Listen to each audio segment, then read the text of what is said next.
Hi అండి. రాగి పిండితో పిట్టి చేస్తున్నాను. ముందుగా రాగి పిండి 2 కప్పులు తీసుకున్నాను. కొంచెం సాల్ట్ వేసి కొంచెం వాటర్ పోసుకుంటూ ఇదిగో ఈ విధంగా పొడి పొడిగా చేసుకోవాలి. మరి ఎక్కువ వాటర్ పోస్తే ముద్దగా అయిపోతుంది. ఈ విధంగా పోసుకున్న తర్వాత బాగా కలుపుకోవాలి.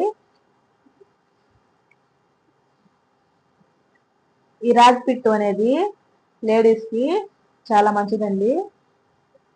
ఒకసారి ట్రై చేయండి. హెల్త్కి చాలా మంచిది. చిన్నపిల్లలు కూడా చాలా మంచిది. ఇలా బాగా కలుపు చూడండి. ఇలా కలుపుకున్న తర్వాత పక్కన పెట్టుకోవాలి. ఇలా వాటర్ పోసుకోవాలి. ఒక క్లాత్ తీసుకొని తడిపిన క్లాత్ తీసుకొని ఇలా కప్పి రాగి పిండి మనం ఆల్రెడీ ప్రిపేర్ చేసుకున్నాం కదండి, దీన్ని ముద్దలుగా దీని మీద పెట్టాలి.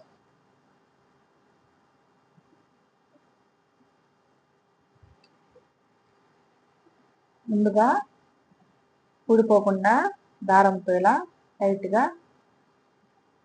కట్టుకోవాలి. మీరు కావాలంటే ఇడ్లీ పాత్రలో కూడా చేసుకోవచ్చు.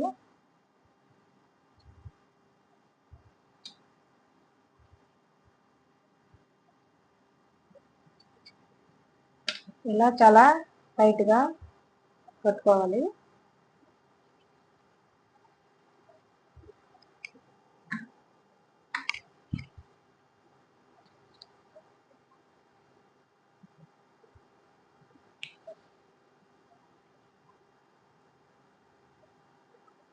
ఇదంతా దీనిలో పెట్టుకోవాలి.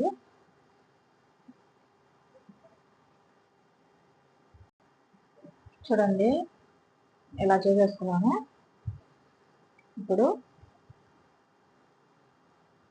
దీన్ని టూత్పిక్తో ఇలా కొంచెం హోల్ చేసుకోవాలి. అంటే లోపలకు కూడా ఆవిరి వెళ్ళి బాగా ఉడుకుతుంది అన్నమాట.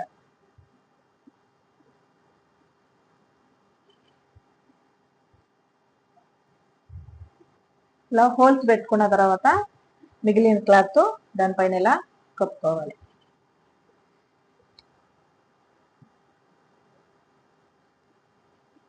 ఎక్కడ గాలి పోకుండా ఇలా కప్పుకోవాలి.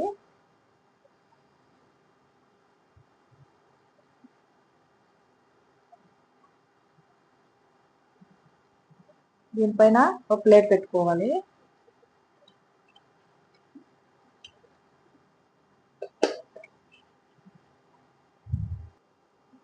ఇలాగా ప్లేట్ పెట్టుకొని ఇప్పుడు ఆవిరికి ఉడికించుకుందాం.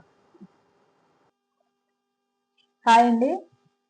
నేను కొంచెం ఎండు కొబ్బరి తురుముకున్నాను.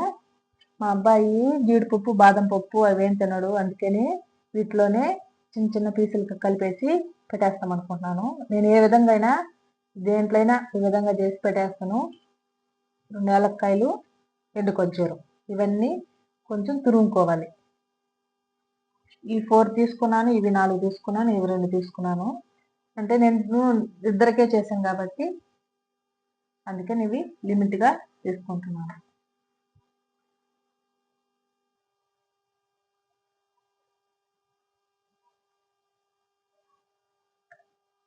చూడండి ఉడికిపోయింది. ఇప్పుడు దీన్ని దించుకోవాలి.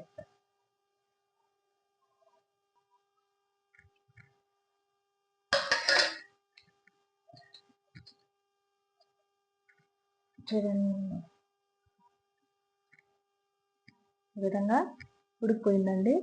దీన్ని మరో ప్లేట్లో వేసుకోవాలి. దీనిలో బెల్లం తురుముకున్నానండి, దాంట్లో వేస్తున్నాను.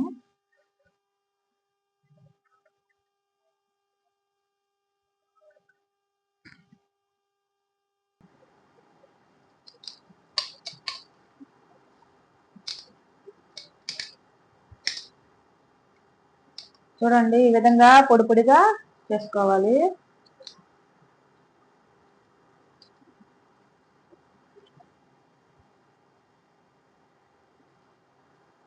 ఈ విధంగా ఒక గెంటుతో స్పూన్తో లేదా ఈ విధంగా మ్యాష్ చేయాలి, ఎందుకంటే చాలా వేడిగా ఉంది.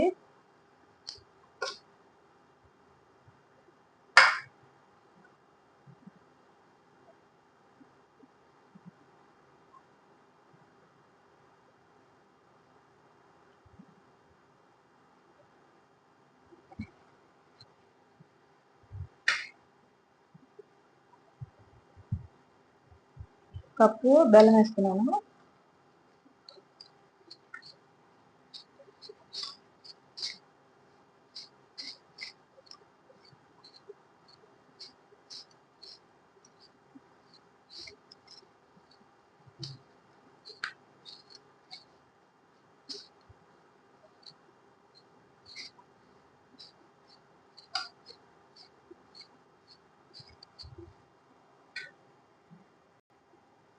ఈ వేడికి బాగా కలిసిపోతుంది.